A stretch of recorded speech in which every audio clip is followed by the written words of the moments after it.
Hello, my lovely listeners. I'm Dr. Mary Barson. And I'm Dr. Lucy Burns. Welcome to this episode of Real Health and Weight Loss. Good morning, gorgeous listeners. Dr. Lucy here. And you know, I don't have Dr. Mary with me at the moment, but instead I have the most fabulous guest who I think you will love. She's a passionate, smart, clever woman who has done the most phenomenal amount of reading, digging, delving into some of our very long-held beliefs in medicine. And I would love to introduce to you this morning the gorgeous Belinda Fettke. Welcome to the podcast, Belinda. Thanks so much, Lucy. It's a pleasure to be here. I mean, I obviously know your story very well, and I know certain sections of our audience will also, but I would love you to share with us, because I know not everyone will know your story and your husband's story, and I think it's a phenomenal insight into how you got started on your incredible, I guess, detective skills. So yeah, I'd love you to share that with us. It's been a very interesting journey, Lucy. I was a professional photographer. I shared other people's stories. I sort of stayed out of focus a little bit behind a camera for a very, very long time. And so it was a very challenging thing for me to watch my husband, as an orthopaedic surgeon here in Tasmania for 20 years, was unfortunately seeing the effects of the tsunami of type 2 diabetes that was crashing onto our shores. He had a catchment area of about 120,000 people. And I would say when he first started medicine, he might see someone with the complications of diabetes, I don't know, once or twice a year at the most.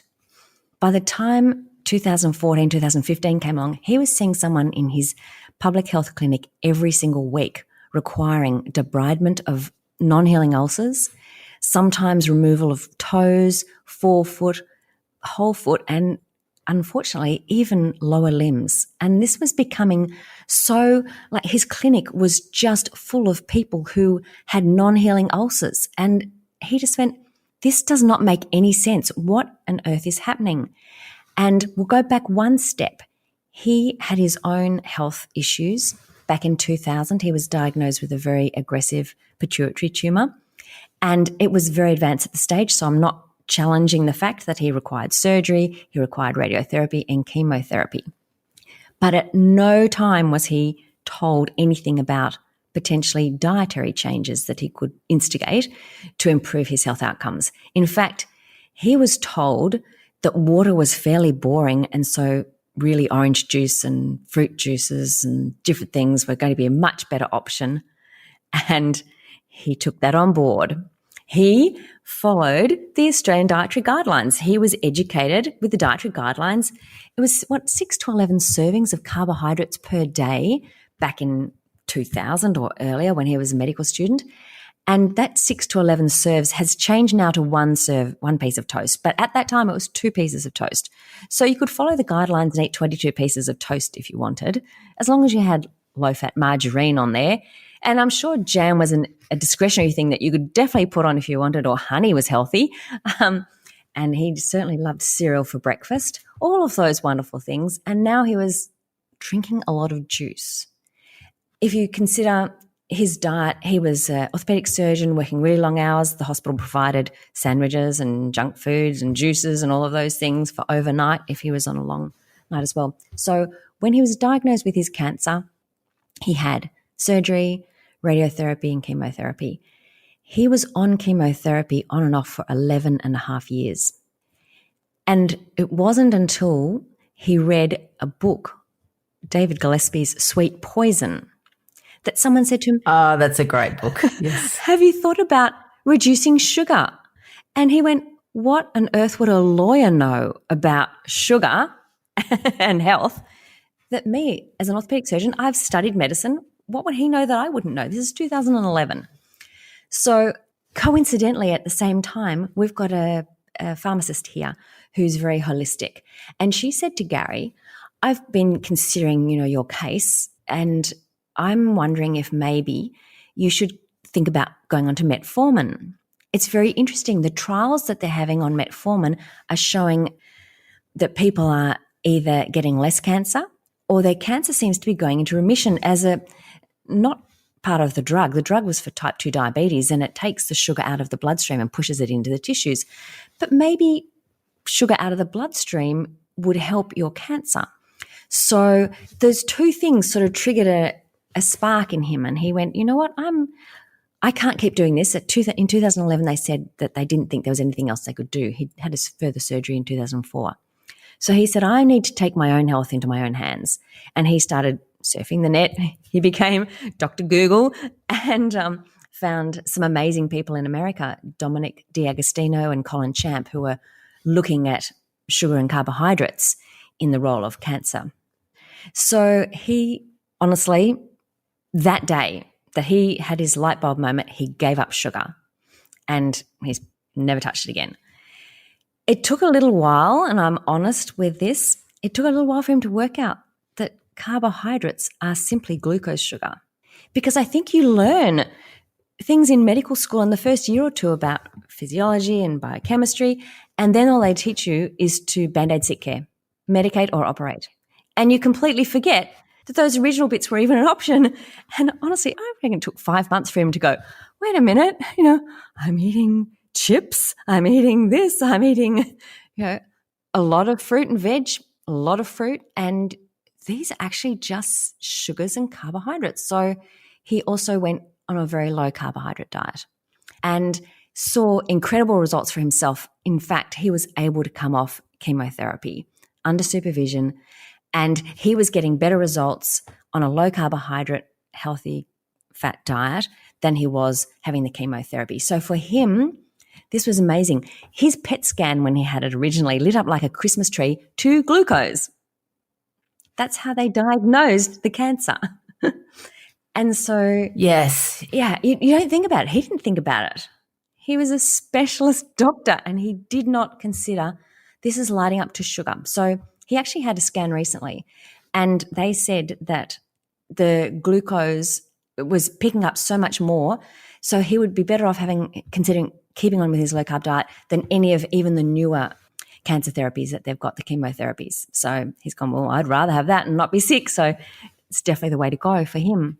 So then he thought, well, I'm seeing all these people who have got type 2 diabetes and the complications of type 2 diabetes and insulin and sugar and diet, and he started to put two and two together. Yep.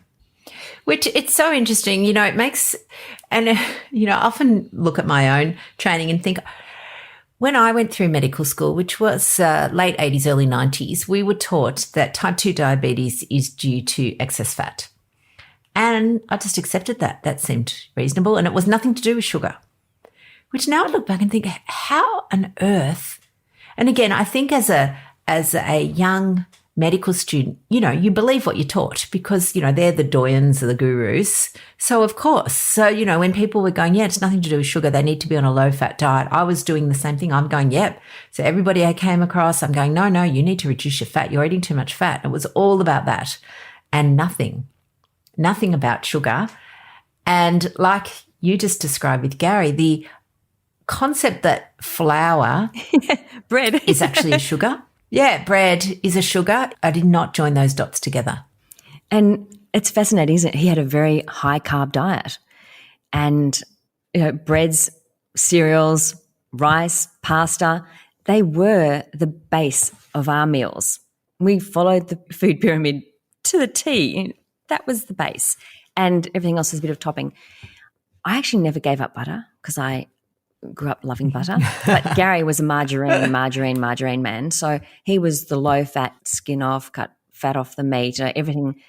He just wanted all of that to be completely right. So anyway, he looked at it for his patients and he thought, if my patients can reduce sugar, then their outcomes may improve.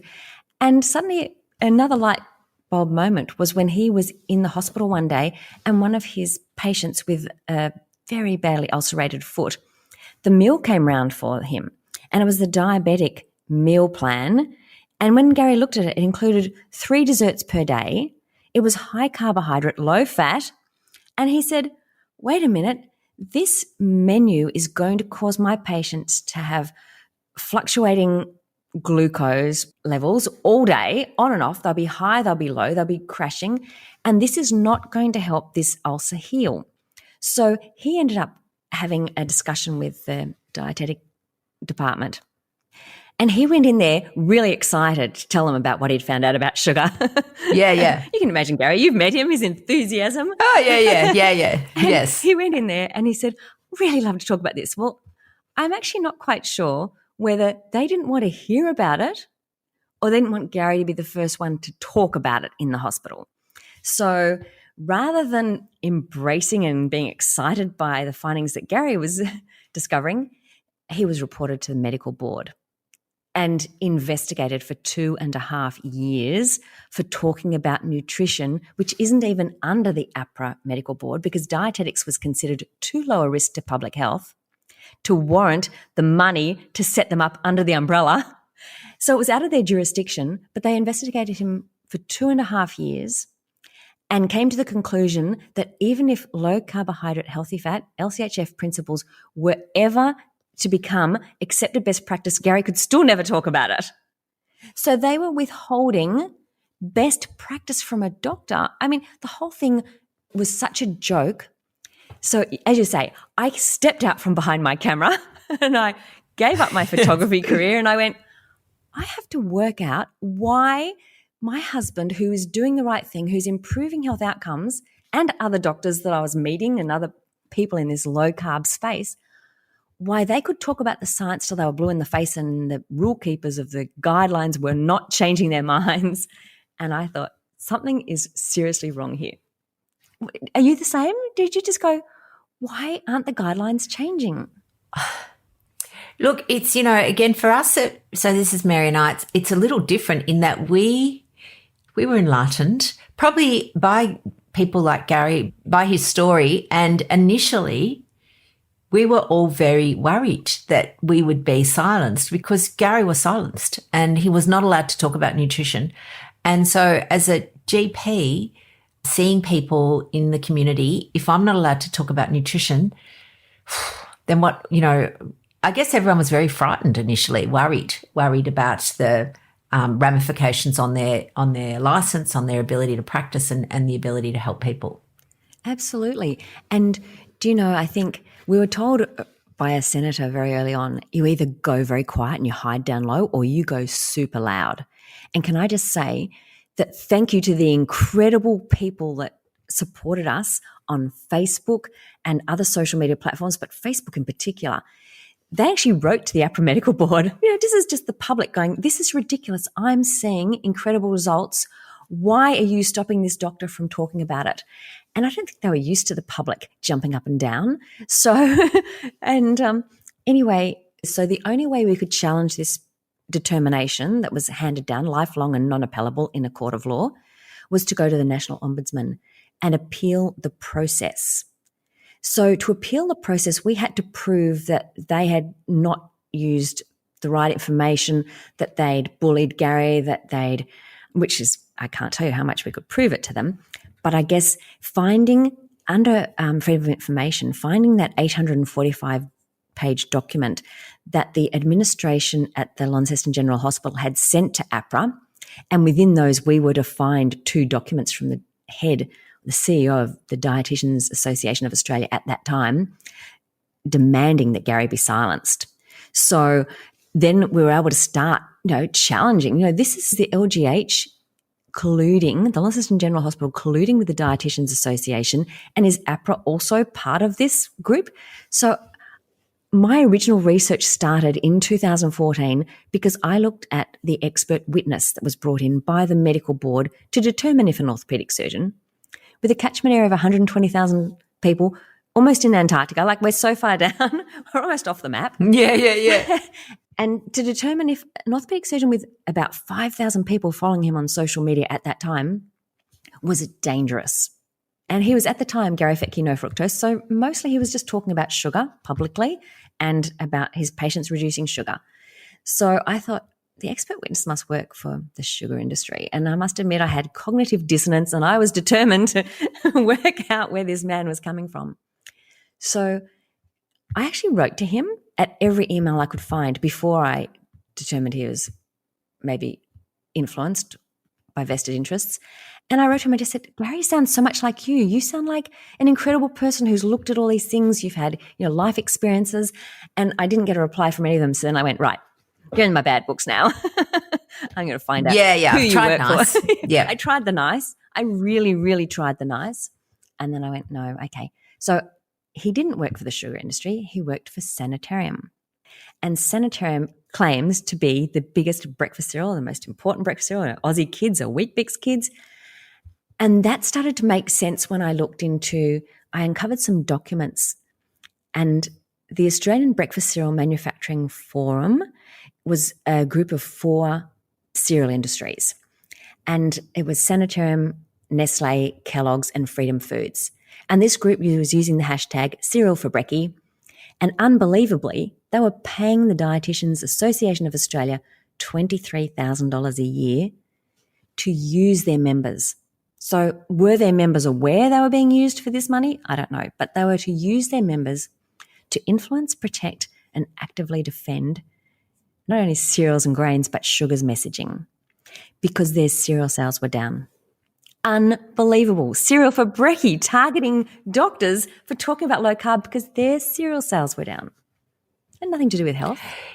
Do you know what's so interesting to me, Belinda, is that I used to think, like people would talk about, these people are being influenced or whatever and being paid.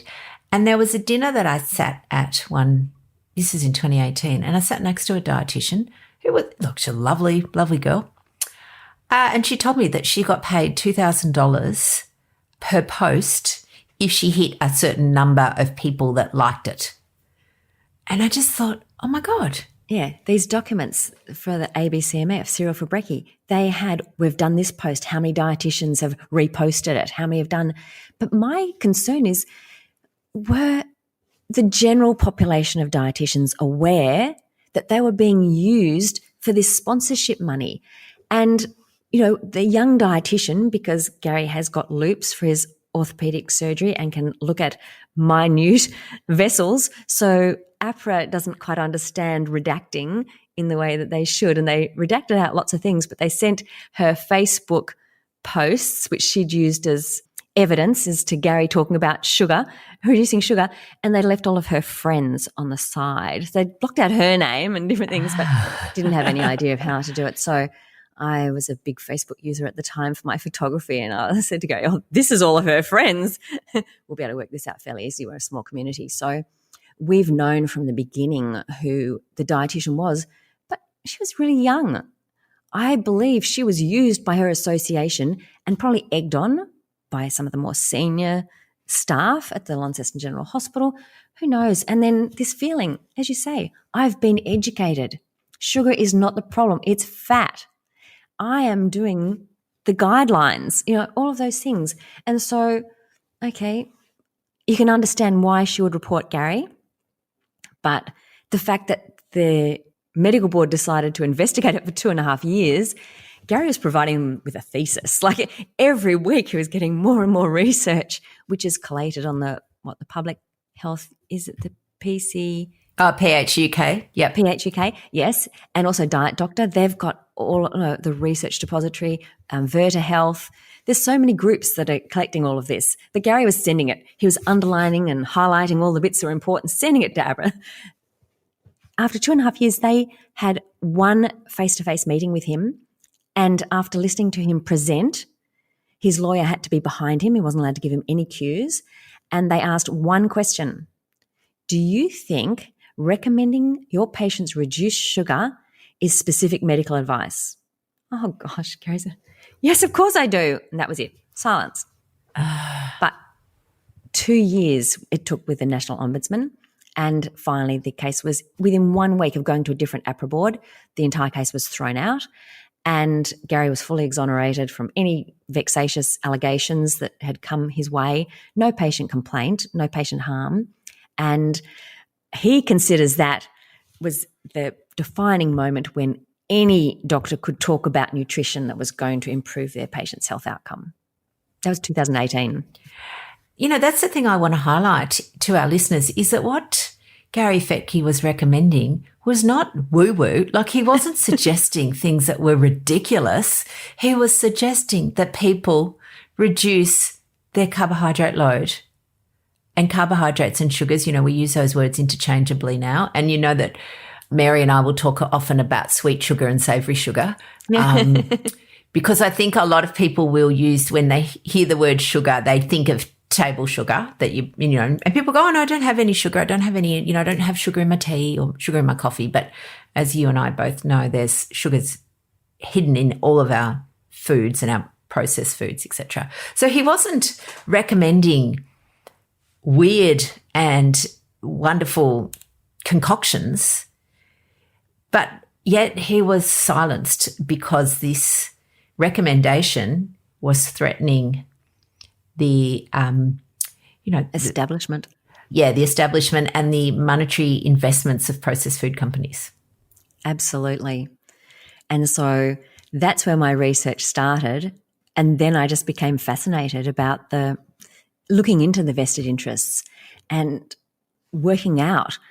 I started to look at the guidelines, and Gary did a presentation for CrossFit in 2016, and he actually highlighted all the processed food on the dietary plate that Eat Health put out, and he said, you can hardly find the animal proteins and fats on this graphic. They're just barely there. So I started saying, well, where's the meat gone? And came to the understanding over a couple of years that Gary wasn't only in trouble for recommending people reduce sugar and processed carbohydrates.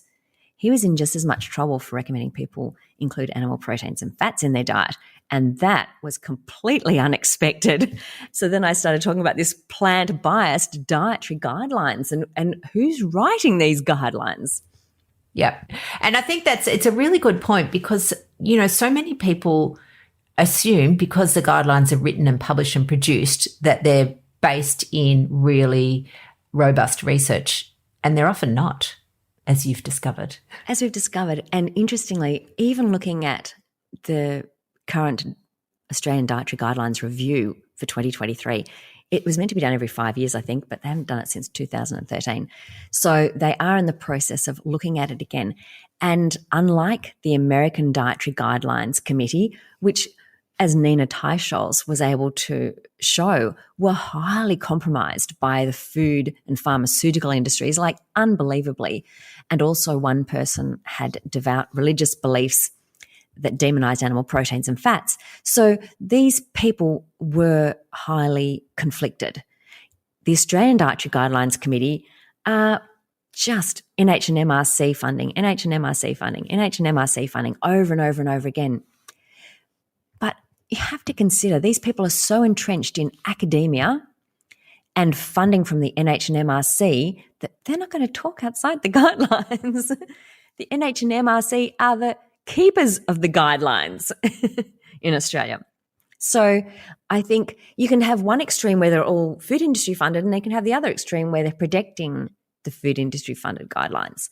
So it'll be an interesting concept going forward, but I think we need to work out. I've been with a little group having a chat, and we've just said we just need to work out how we can get the committee to look into the health benefits of low carbohydrate, and maybe, like the Australian Diabetes Association, which James Muki, I have to say, has spearheaded the charge into there, to get low carbohydrate considered as a safe option in the management of diabetes. It's actually in the guidelines now.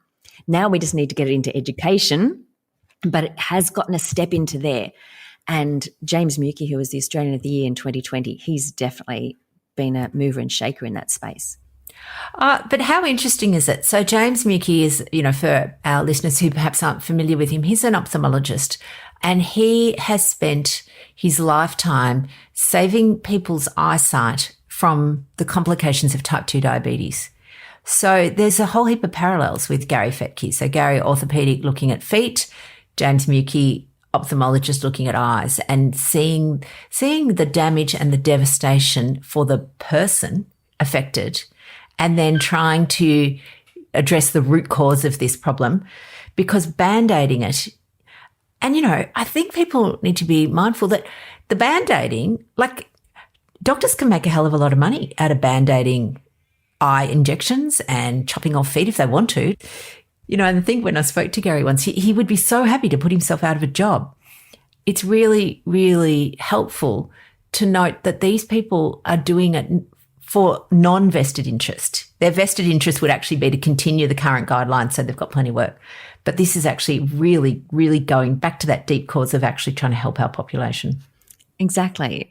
And as Gary says, and many, including you and Mary, would understand, it brings joy back to medicine to see people actually improve their health. You don't go into medicine to just watch people get sicker and sicker. And the big concern with type 2 diabetes is the number of young people that are developing type 2 diabetes now. I had an article that stated in 2012, 2,200 10 to 24-year-olds had been diagnosed with a dietary and lifestyle disease, and they will end up being band-aided because at the time, certainly in 2012, type 2 diabetes was still considered a chronic and progressive disease. That's what the guidelines said. So doctors were not empowered with the knowledge that potentially you could improve these people's outcomes. They were entrenched in an education model that band-aided sick care. And at the time they said they reckoned that 400 more children or 10 to 24-year-olds would be diagnosed every year from that. So if you extrapolate that, and that would be a minimum because type 2 diabetes has gone far more out of control than that, but that would be potentially 6,500 10 to 24-year-olds that have been diagnosed with a disease that will in turn give them complications at a much younger age. Type 2 diabetes was originally called mature onset. Adult onset. Well, mature onset originally. This is before you, Lucy. Yeah, absolutely. Yes. And it happened to people who were retired. And so the government didn't need to invest a lot of money and resources into it because they might develop type 2 diabetes in their 70s, and a lot of people died before the complications took over. They might be dying developing those complications, but they weren't necessarily dying of them. And as this group have gotten younger and younger and younger and now consider 10 to 24-year-olds, and they're actually notable cases down to the age of 3, but 10 to 24, those children have already started getting harm from a disease before it's diagnosed. Because if these children, these 10 to 24-year-olds are prescribed medication instead of being given the option to change their lifestyle and change their diet specifically into considering low carbohydrate and getting rid of that sugar that's, really affecting their bodies to produce insulin, which they can't do. So giving them exogenous insulin, they're potentially going to start losing limbs, losing eyes, as James and Gary would see, in their 40s. And this is terrible, Rosie. I mean, we talk quite a bit about the idea that medicine is very good at keeping people alive these days. And if you look at our longevity, we have the average age of death is, moving closer and closer to 100 all the time. We are very good at keeping you alive. What we're not very good at is at giving you quality of life. And the concept of lifespan versus health span, our health span is shrinking. The years in which we are healthy and living a vibrant, active life are getting less and less. Yes, and Gary termed medical tourism to a lot of people who end up in that structure, their retirement, instead of travelling and being involved in all sorts of communities and different things, they end up just going from one doctor to the next doctor to the next doctor. And we know people who that's their entire conversation because they're medical tourists. Yes. Absolutely. It's almost normalised, isn't it? If you're in your 70s or 80s, it's, what appointments have you got this week? And it's, the list of 5 people to see. Yeah, so it's fantastic. Real life medicine is exactly what we need. And we need to be considering the concepts of lifestyle. We need to be considering all sorts of things. Gorgeous ones, that was the first of our 3 episodes of my chat with Belinda Fettke. Next week, we continue our wonderful conversation on Belinda's research and how institutions have influenced the medical bodies that are supposed to be looking after our health.